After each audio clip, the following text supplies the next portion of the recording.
Well, hello everybody and welcome back. Happy Wednesday to you.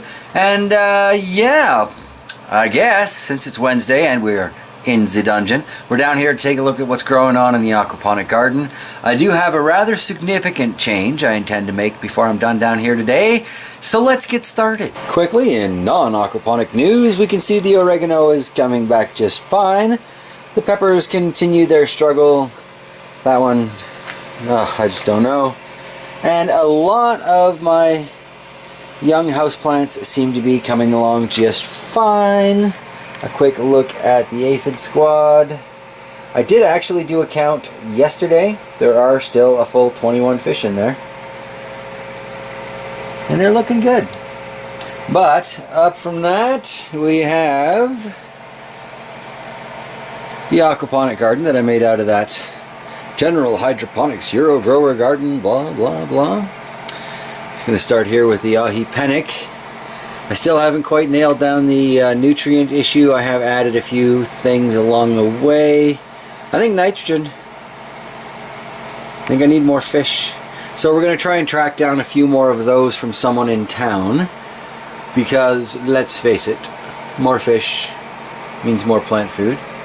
I trapped a couple of local ladybugs, brought them down to deal with some of these aphids for us. And the peppers that are growing on this thing are doing fine. They're doing fabulous. I mean, this thing continues to be a monster. I'm not sure it's gotten much bigger, but I am hoping to see some color on there soon. I don't know if that's going to happen quickly with this current deficiency. I mean, I guess nitrogen isn't really what they use to form the peppers, but at the same time, if the plant's struggling elsewhere. Speaking of elsewhere on the plant though, noticed I have a few pepper starts that aren't on the long arm branch, so that's good, starting to spread it around a little bit. Going to be very interesting to see just what this little Aquaponic bush, as it's turning into, is capable of producing, especially now that I've got it under the, LED lights. So, in order to help this plant along a little bit, I'm going to get rid of this thing as the pump kicks in. Kind of reminds one of the gurgle at the dentist's office when they stick that thing in your mouth and then they walk away. Anyway, yeah, that was probably kind of gross. Sorry about that. Here we have the couple of flower starts that this tomato is trying to put on. But ultimately what we have here is an incredibly long, lanky tomato plant that is taking up two of my buckets and getting me absolutely nowhere as far as production. So today we're taking this puppy out, chopping it up for the worm bin. Looking at what doubled over and fell in, we see that it did try and produce some roots at the bottom of tomato there, which really just goes to show how deep you can bury a tomato. There really is no such thing as burying your tomato too deep. Hole too deep to keep on digging, sure, but too deep for the tomato? I don't think so. That's got to be a good 18 inches up the actual tomato plant that started it. This is terrible. I dumped over the asparagus cup the other day. Dirt all over there. Anywho, I can clean that up. Let's take a look at the roots that formed in the garden. Oh, that's not bad.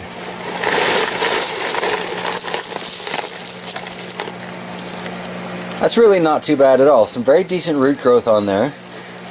But unfortunately, because it's not producing anything for me, I see no point in keeping it. I could try and take this thing outside, but I need another tomato outside. And this thing is so lanky. I'm pretty sure the sun would kill it off. So, yeah, I'm just going to try and shake out these miniature clay pellets that came with the garden. And it's chopping it up for the worm bin, like I said. Admittedly, it does not look as sexy and productive as it did one tomato plant ago, but I'm pretty sure that nitrogen hog was really kind of depriving this nitrogen hog, and out of the two, I'd like the one that's producing some fruit to stay. Call me old-fashioned. And I mean, on this one arm alone, I've counted 11 peppers. So that's not a lot to those of you who grow in like warm climates and you can get this outside in a week and a half. Cool, I get that. But you have to bear in mind, I am in a basement in Manitoba, Canada, and I have that. So that works for me. You know, we discussed the value of aquaponic gardening and stuff like that in a couple aquaponic videos ago. And I gotta come up with my 200 pounds or whatever. But specialty foods, like those unavailable in the store, are worth a little bit more, aren't they? So, yeah, the ahi panic out of the 2 tomato or pepper, you know, yeah, definitely keep the pepper. This mint is probably doing more than its fair share of nitrogen sucking too, but I love the size of the leaves that grow on herbs in aquaponics. So ultimately, my long-term solution is going to be adding to the aphid army, and it may be worth a trip down to Brandon to do that, so I can get them from the same source. But I would rather spend that gas money on buying more fish locally, if at all possible. So, yes, that is the plan. Alright, well, I guess for now it looks like I'm going to be running 4 out of those 8 buckets that are possible on that particular garden, so it's not necessarily running as efficiently as it could. However, like I just said, my priority right now is that ahi panic pepper. If I have to, I'll take everything else out of there and yeah, let it just suck up all the nutrients that I can get. I'm going to try and get more goldfish because they are essentially the source of nutrients in this. But I also have the general hydroponic stuff, which so far has proven to be fish safe because, like I just said earlier, I got 21 for 21 and I have been adding some of this stuff along the way. So, yeah. There's a lot more to it apparently when you're trying to do it down in a basement as compared to out in a crappy little greenhouse in a place where it hardly ever snows. But I'm learning as I go, and hopefully you guys are at least somewhat entertained by what's going on with all of this. So that wraps it up for today downstairs. I think there's not a lot growing on, and it is a tiny aquaponic garden. But tomorrow I think we're going to be looking at some of the permaculture stuff. I really want to get more done on that hugel mound. Hugel swale, whatever the heck it is that I'm building by the clothesline there.